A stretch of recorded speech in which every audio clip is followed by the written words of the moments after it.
الحمد لله وكفى وسلام على عباده الذين اصطفى أما بعد.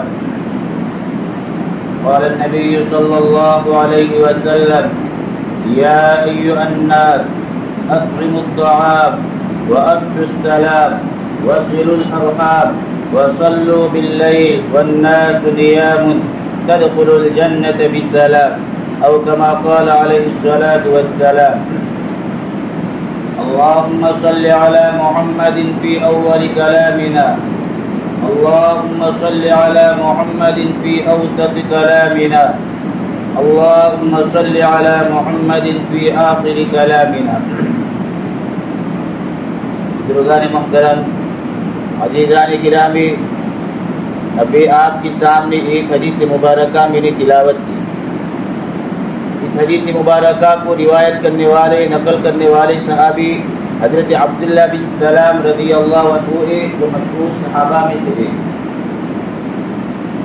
نبی پاک صلی اللہ علیہ وسلم نے جن صحابہ کو مستقلاً جنت کی بشارتیں سنائی، ویسے تو تمام صحابہ کے لیے جنت کا وعدہ ہے، لیکن کچھ حضرات صحابہ ایسے تھے جن کو مستقلاً نبی پاک علیہ السلام نے جنت کی بشارتیں سنائی. ان میں سے ایک یہ بھی ہے. حضرت قیس بن عباد فرماتے ہیں کہ ایک دن یہ مسجد میں بیٹھا ہوا تھا، ایک آدمی وہاں سے گزرے تو لوگ باتیں کرنے لگے کہ یہ جنتی آدمی ہے. حضرت قیس بن عباد فرماتے ہیں کہ میں ان سے ملا اور میں نے کہا کہ لوگ آپ کے بارے میں یہ باتیں کر رہے ہیں کہ آپ جنتی آدمی ہیں. حضرت عبداللہ بن سلام رضی اللہ عنہ نے فرمایا کہ ان کو ایسی باتیں نہیں کرنا چاہیے جو وہ نہیں جانتے. ایسی باتیں وہ کیوں کرتے ہیں؟ حضرت سعد بن ابی وقاص رضی اللہ عنہ فرماتے ہیں کہ ایک مرتبہ نبی پاک صلی اللہ علیہ وسلم کے پاس پیالے میں کھانے کی کوئی چیز لائی گئی. نبی پاک علیہ السلام نے اس میں سے کچھ تناول فرمایا، تھوڑا سا کھایا اور پھر فرمایا کہ اس میں ابھی جو بچ گیا ہے، اس راستے سے ابھی ایک آدمی آئے گا، وہ اس کو تناول فرمائے گا، اس کو کھائے گا اور وہ جنتی آدمی ہے. حضرت سعد بن ابی وقاص رضی اللہ عنہ فرماتے ہیں کہ جس وقت میں مسجد نبوی میں نبی پاک علیہ السلام کی خدمت میں حاضری کے لیے گھر سے چلا تھا تو اپنے بھائی عمیر بن ابی وقاص کو نبی پاک علیہ السلام کی خدمت میں تیاری کرتے ہوئے چھوڑ آیا تھا کہ وہ تیاری کر کے مسجد نبوی میں آ جائیں گے. تو میں نے اپنے دل میں یہ تمنا کی کہ کاش وہ آ جاتے، لیکن حضرت عبداللہ بن سلام رضی اللہ عنہ آئے اور انہوں نے وہ بچا ہوا کھانا تناول فرمایا. الغد،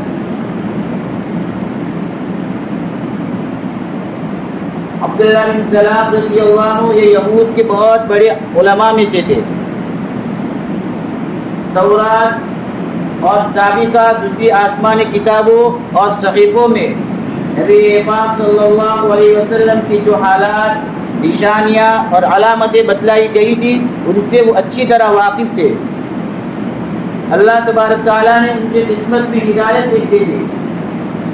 انہوں نے بھی جب نبی پاک علیہ السلام کی یہ حالات سنے، دیکھا تو آپ کو تھا نہیں، حالات سنتے ہی ان کو یقین ہو گیا کہ یہی نبی آخر الزمان صلی اللہ علیہ وسلم ہے.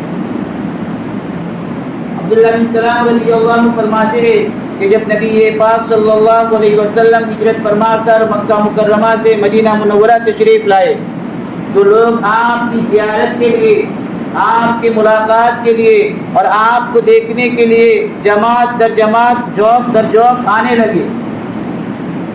جسے کوئی خاص آدمی آنے والا ہوتا ہے تو ہر ایک کے دل میں ایک تجسس سا پیدا ہوتا ہے کہ ذرا دیکھے تو صحیح کون ہے اور کیسا ہے. تو عبداللہ بن سلام رضی اللہ عنہ فرماتے ہیں کہ میں اپنے کھجور کے باغ میں کھجور کے درخت پر چڑھا ہوا تھا. مجھے اطلاع ملی کہ حضرت نبی پاک صلی اللہ علیہ وسلم تشریف لا چکے ہیں. تو یہ سن کر میں درخت سے کود پڑا اور فرماتے ہیں کہ اس وقت میری پھوپھی وہاں باغ میں موجود تھے، کیونکہ یہ بھی یہودی تھے اور وہ بھی یہودن تھے. تو انہوں نے میری خوشی کا یہ عالم دیکھ کر کہا مجھے کہ تم تو ان کی آمد پر ایسی خوشی ظاہر کر رہے ہو جیسے حضرت موسیٰ علیہ السلام آ گئے ہو. کیونکہ یہودی حضرت موسیٰ علیہ السلام کو اپنا نبی مانتے ہیں، تو جیسے موسیٰ علیہ السلام آ جاتے تو ان کی آمد پر جیسی خوشی کا اظہار کیا جاتا، آپ نے درخت سے چھلانگ لگا کر، درخت سے کود کر ویسی خوشی کا اظہار کیا۔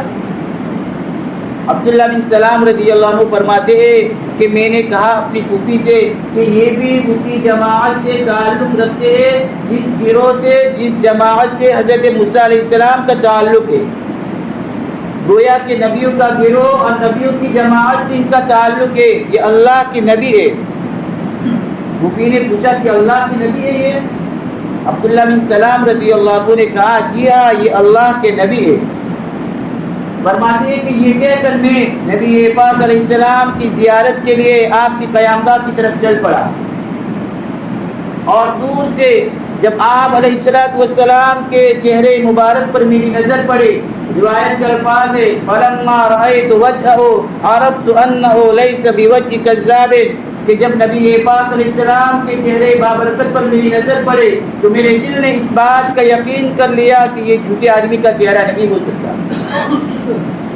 اللہ تعالیٰ نے حضرت نبی پاک علیہ السلام کو وہ وجاہت عطا فرمائے تھے، آپ علیہ السلام کے چہرے انور میں اللہ نے وہ بات رکھی تھی کہ آپ کو دیکھ کر لوگ اس کا یقین کر لیتے تھے اور آپ کی حقانیت کا اقرار کرنے لگتے تھے، دشمن بھی اس چیز کو تسلیم کرتے تھے۔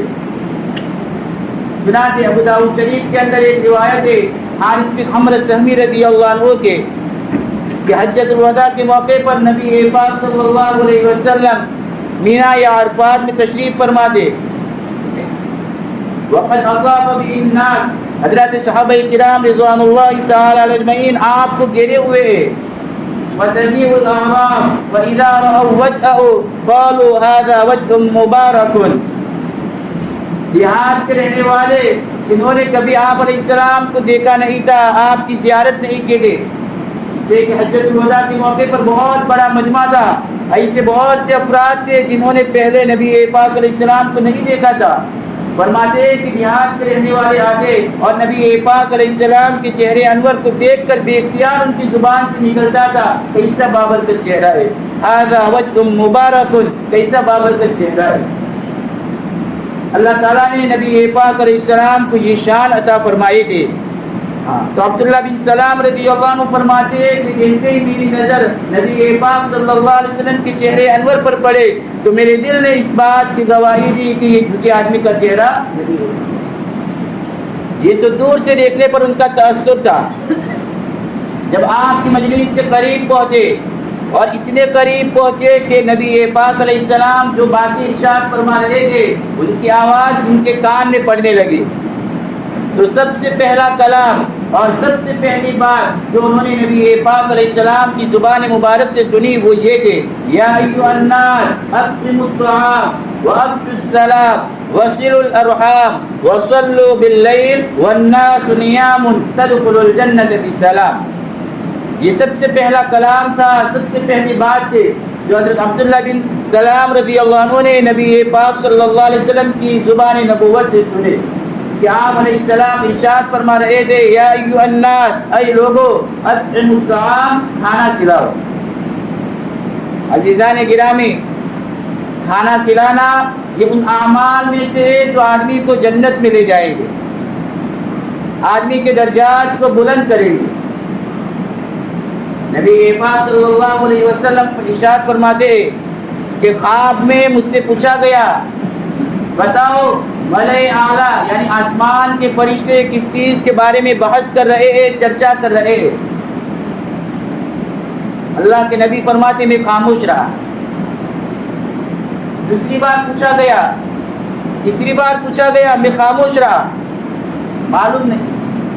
تو اللہ تبارک تعالیٰ نے اپنا دست مبارک اپنی شان کے حساب سے اپنا دست مبارک میرے دونوں مونڈوں کے درمیان میں رکھا کہ جس کی ٹھنڈک میں نے اپنے سینے میں محسوس کی، گویا کہ اللہ تبارک تعالیٰ کی طرف سے فیض پہنچا۔ پھر پوچھا گیا بتاؤ آسمان کے فرشتے کس چیز کے بارے میں بحث کر رہے؟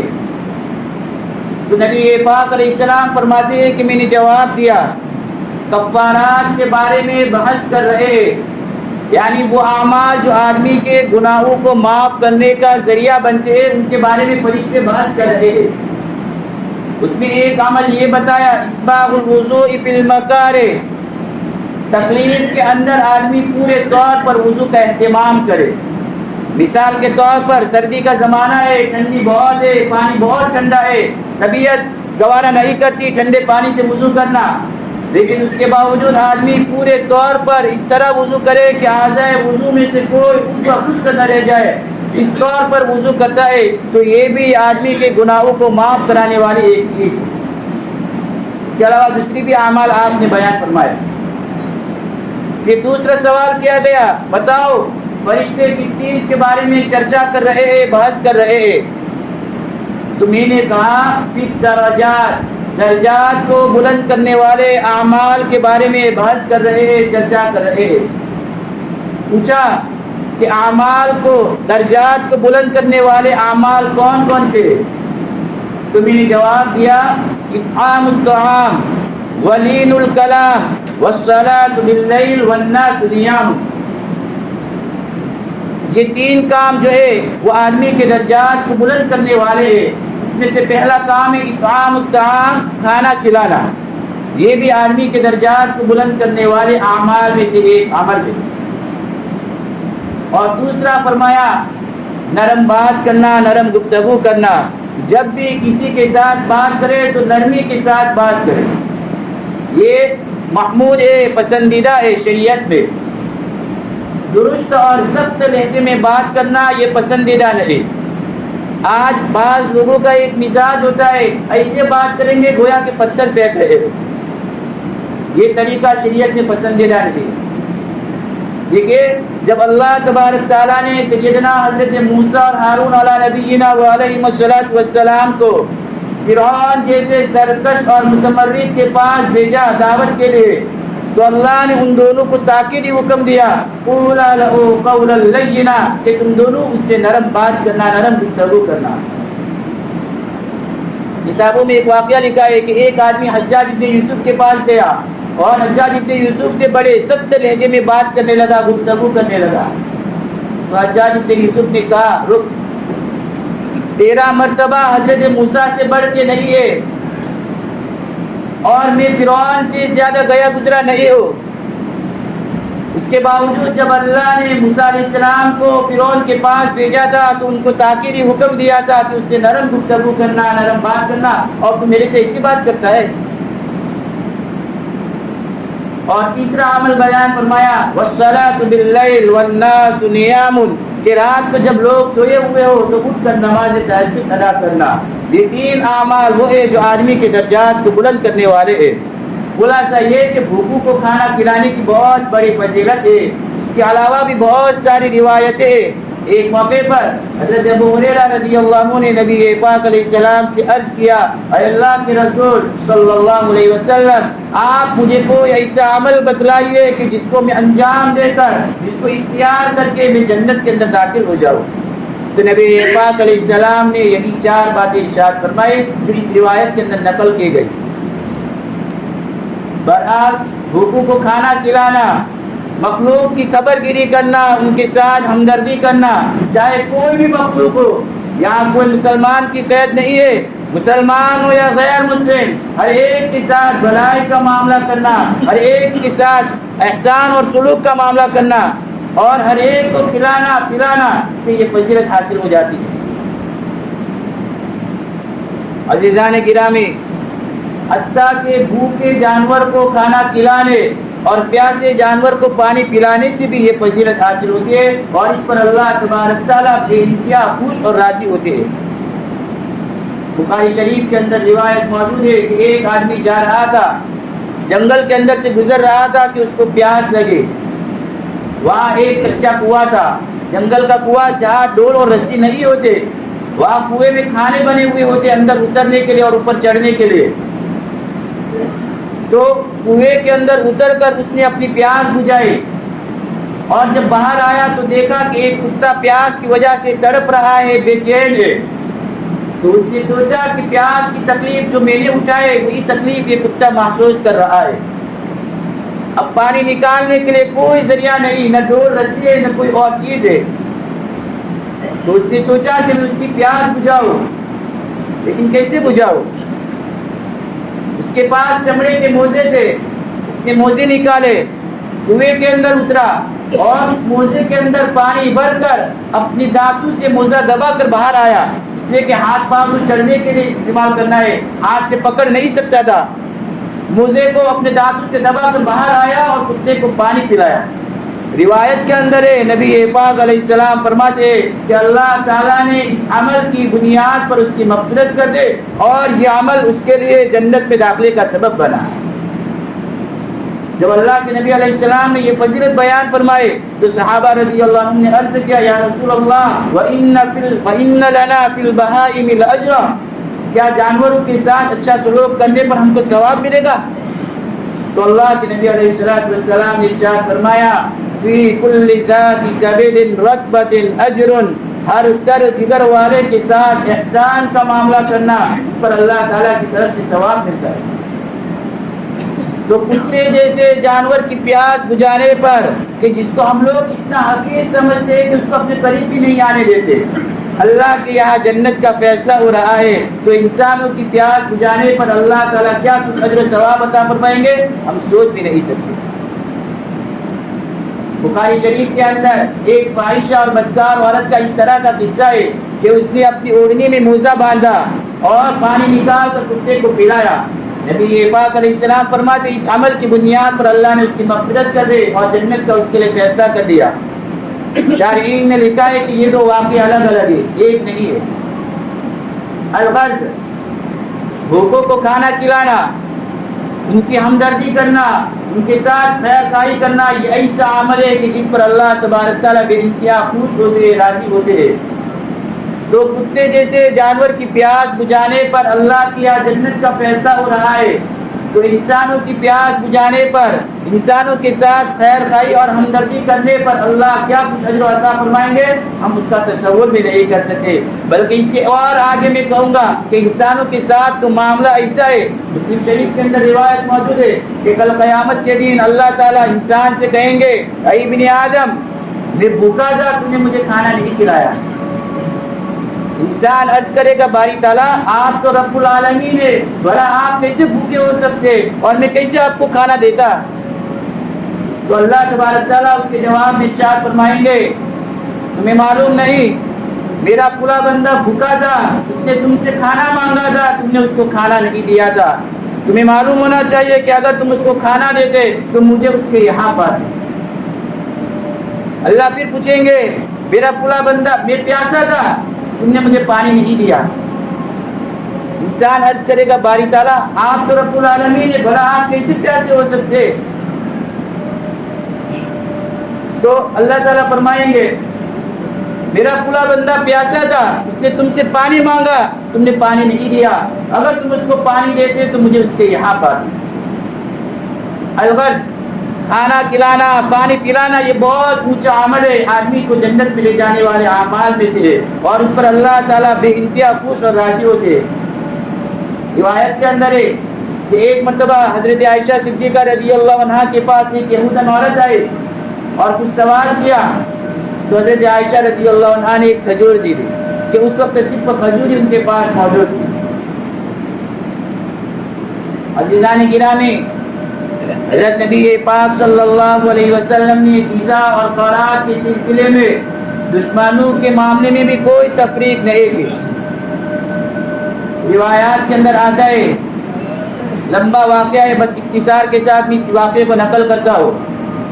حضرت ثمامہ بن اسار رضی اللہ عنہ جو قبیلہ بنو حنیفہ کے سردار تھے، ایک مرتبہ وہ عمرہ کے ارادے سے مکہ مکرمہ کے لیے نکلے۔ نبی پاک علیہ السلام نے چند صحابہ کا ایک چھوٹا سا لشکر نجد کی طرف حضرت محمد بن مسلمہ رضی اللہ عنہ کی سرکردگی اور امارت میں روانہ فرمایا تھا۔ یہ لوگ اپنی مہم سے واپس آ رہے تھے کہ ان کو دیکھا تو گرفتار کیا اور مدینہ منورہ لے آئے۔ اب اس زمانے میں جیل خانے کی، قید خانے کی کوئی مستقل بلڈنگ اور عمارتیں تو نہیں ہوا کرتے تھے۔ نبی پاک علیہ السلام نے ارشاد فرمایا مسجد نبوی کے ستون کے ساتھ ان کو باندھ دو تاکہ یہ قید بھی رہے اور مسلمانوں کی نماز کا اور دوسرے اعمال صالحہ کا منظر اپنی آنکھوں سے دیکھے۔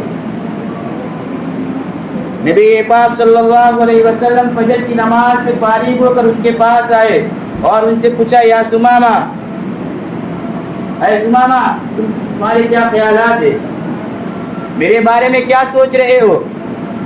تو انہوں نے جواب دیا، عندي خير يا محمد، ان تقتلني تقتل زاد من وان تنعم على شاكر۔ اگر آپ میرے بارے میں قتل کا فیصلہ صادق فرمائیں گے تو آپ ایک ایسے شخص کے قتل کا فیصلہ صادق کریں گے جو قتل کا حقدار ہے، اس لیے کہ اس زمانے میں اور دنیا میں قیدیوں کے ساتھ یہی معاملہ کیا جاتا ہے۔ اور اگر آپ میرے ساتھ احسان اور بھلائی کا معاملہ کر کے مجھے رہا کر دیں گے، چھوڑ دیں گے، تو آپ ایسے آدمی کو رہا کریں گے، چھوڑیں گے جو آپ کے احسان کا شکر گزار ہوگا اور اس کو یاد رکھے گا۔ اور آخری اور تیسری بات انہوں نے کہے، اگر آپ کو مال کی ضرورت ہے تو آپ بتلائیے کتنا آپ کو چاہیے، میں حاضر کر دوں گا۔ نبی پاک علیہ السلام نے کوئی جواب نہیں دیا، آپ تشریف لے گئے اور یہ اسی طرح قید رہے۔ دوسرے دن فجر کی نماز سے فارغ ہو کر نبی پاک علیہ السلام وہاں سے گزرے، پوچھا، ما عندک یا ثمامہ، ثمامہ تمہارے کیا خیالات ہیں؟ آج انہوں نے جواب میں پہلا اور آخری جملہ حذف کر دیا، فقط بیچ والا جملہ کہا، ان تنعم علی شاکر، کہ اگر آپ میرے ساتھ احسان اور بھلائی کا معاملہ کر کے مجھے رہا کریں گے تو آپ ایسے آدمی کو رہا کریں گے جو آپ کے احسان کا شکر گزار ہوگا۔ وہ سمجھ گئے اب تو قتل کرنے والے ہیں نہیں، اگر قتل کرنا ہوتا تو اب تک اس کا فیصلہ ہو چکا ہوتا، اس لیے جو دوسری شکل تھی اسی کا تذکرہ کیا اور مال کا بھی کوئی تذکرہ نہیں کیا۔ آج بھی نبی پاک علیہ السلام نے کوئی جواب نہیں دیا اور آپ تشریف لے گئے۔ تیسرے دن نبی پاک علیہ السلام فجر کی نماز سے فارغ ہو کر ان کے پاس آئے اور پوچھا، ما عندک یا ثمامہ، ثمامہ تمہارے کیا خیالات ہیں؟ آج انہوں نے کوئی جواب نہیں دیا، وہی جواب ہے جو پہلا جواب تھا، لیکن پھر بھی اپنی زبان سے کچھ نہیں کہا۔ نبی پاک علیہ السلام نے صحابہ سے فرمایا، ان کو چھوڑ دو، چنانچہ چھوڑ دیا گیا۔ یہ رہا ہوتے ہی چھٹتے ہی مسجد نبی کے سامنے کھجور کے درخت کا ایک باغ تھا، اس باغ میں گئے، غسل کیا اور غسل سے فارغ ہو کر آئے اور کلمہ شہادت اشہد ان لا الہ الا اللہ و اشہد ان محمد رسول اللہ پڑھ کر اسلام میں داخل ہو گئے۔ الغرض، اس کے بعد بڑا لمبا واقعہ اختصار کے ساتھ میں عرض کرتا ہوں۔ انہوں نے نبی پاک علیہ السلام سے کہا، اللہ کے نبی، میں تو عمرہ کرنے جا رہا تھا لیکن آپ کے ساتھیوں نے مجھے گرفتار کیا اور یہاں لے آئے۔ نبی پاک علیہ السلام نے فرمایا، اچھا ٹھیک ہے، آپ عمرہ کرنے جا سکتے اور عمرہ کر کے واپس گھر چلے جانا۔ اب یہ مکہ کے لیے روانہ ہوئے۔ اب اس زمانے میں جیسے آج باتیں یہاں کی وہاں اور وہاں کی یہاں پہنچ جاتی فوراً، اس زمانے میں بھی یہ مکہ مکرمہ پہنچے، اس سے پہلے بات وہاں پہنچ چکے تھے کہ ثمامہ مسلمان ہو گیا ہے۔ جب یہ مکہ مکرمہ پہنچے تو کسی نے کہا، شبہ ہوتا، ثمامہ تم مسلمان ہو گئے، شابی ہو گئے۔ اس زمانے میں شابی اس کو کہتے جو اپنا آبائی مذہب چھوڑ کے، اپنا آبائی دین چھوڑ کے کوئی دوسرا دھرم اور دوسرا مذہب اختیار کرتا۔ تو جو بھی مسلمان ہوتا تو مکہ کے مشرکین اس کو یہی کہا کرتے کہ تم شابی ہو گئے، تم وہابی ہو گئے۔ ثمامہ نے کہا کہ شابی نہیں ہوا، میں تو نبی پاک علیہ السلام پر ایمان لے آیا۔ پھر کہا، اچھا تم مجھے تانا دیتے ہو، میں یہاں سے جانے کے بعد مکہ مکرمہ میں گیہوں کا ایک دانہ بھی آنے نہیں دوں گا، کیونکہ مکہ مکرمہ میں کھیتی تو ہوتی نہیں تھے، بالکل بے آب و گیا زمین، ایسی زمین جو کھیتی کے بالکل لائق ہی نہیں۔ وہاں جو غلہ آتا تھا وہ حضرت ثمامہ رضی اللہ عنہ کے علاقے سے آتا تھا اور گویا کہ ان کا مدار اسی پر تھا۔ تو ثمامہ رضی اللہ عنہ نے کہا، میں غلہ بند کر دوں گا۔ چنانچہ یہاں سے جانے کے بعد انہوں نے غلہ بند کر دیا، جس کی وجہ سے اہل مکہ تکلیف میں اور پریشانی میں مبتلا ہو گئے۔ حضرت ابو سفیان رضی اللہ عنہ جو اس وقت تک مسلمان نہیں ہوئے تھے، مکہ کے سردار تھے، انہوں نے آپ علیہ السلام کی خدمت میں اس پیغام کے ساتھ اپنا ایک آدمی بھیجا کہ آپ تو صلہ رحمی کی تعلیم دیتے ہیں اور یہ ثمامہ نے اسلام قبول کر کے ہمارے یہاں آنے والا غلہ ہی بند کر دیا، آپ ان سے کچھ کہیے نبی پاک علیہ السلام نے حضرت سمامہ کے پاس خط بھیجا کہ ان کا غلہ جاری کر دو۔ یہاں پہ درمیان میں ایک بات میں یہ کہنا ضروری سمجھتا ہوں کہ آج یہ جو کچھ دنیا کے سرگنے بنے بیٹھے اور اپنے آپ کو انسانی حقوق کا علمبردار کہتے اور دنیا میں امن و امان پھیلانے کے دعوے دار ہے، چاہے وہ کوئی بھی ملک ہو، وہ اسلام پر دہشت گردی کا الزام لگا کر لوگوں کے دلوں میں اسلام کے خلاف بدگمانیاں پیدا کر رہے ہیں۔ وہ یہ تو بتائے کہ یہاں پہ کیا تھا؟ ان لوگوں کو جنہوں نبی پاک علیہ السلام کی جان کے دشمن تھے، کہ جنہوں نے ایک پل بھی آپ کو چین سے رہنے نہیں دیا، حتیٰ کہ آپ کو ہجرت کرنے پر مجبور کر دیا، اور مدینہ منورہ جانے کے بعد بھی آپ کو سکون کی سانس لینے نہیں دے، ہر سال حملے کیا کرتے تھے۔ ان دشمنوں کے یہاں جانے والا غلہ آپ نے بند نہیں کیا تھا، ایک آدمی نے اپنے طور پر بند کیا تھا، وہ بھی آپ نے جاری کروایا۔ یہ انسانی حقوق کے علمبردار جو اپنے آپ کو انسانی حقوق کے علمبردار کہتے اور دنیا میں امن و امان پھیلانے کے دعوے دار ہے، آج انہوں نے اسلامی ممالک کے ساتھ فلسطین اور غزہ کے ساتھ کیا معاملہ کر کے رکھا ہے کہ کھانے پینے کی چیزوں پر پوری طرح پابند ہے، دوائیاں تک پوری بند کر دی گئی ہے۔ الغرض انسانی حقوق کا پاس و لحاظ اسلام نے ایسا کیا کہ اس کا نمونہ نہ پہلے کوئی پیش کر سکا نہ بعد میں کوئی پیش کر سکتا ہے۔ عزیزان گرامی، میں یہ عرض کر رہا تھا کہ اللہ کے نبی علیہ السلام نے ارشاد فرمایا اطعموا الطعام، کہ کھانا کھلاؤ۔ تو یہ کھانا کھلانا، پانی پلانا، لوگوں کی ضروریات پوری کرنا ان اعمال میں سے جو آدمی کو جنت میں لے جائیں گے اور اس کے درجات کو بلند کریں گے، اور اس میں کسی قسم کی کوئی تفریق نہیں ہونی چاہیے، چاہے اپنا ہو یا پرایا، دشمن ہو یا دوست، مسلمان ہو یا غیر مسلم، ہر ایک کے ساتھ احسان کا اور سلوک کا بھلائی کا معاملہ کرنا چاہیے۔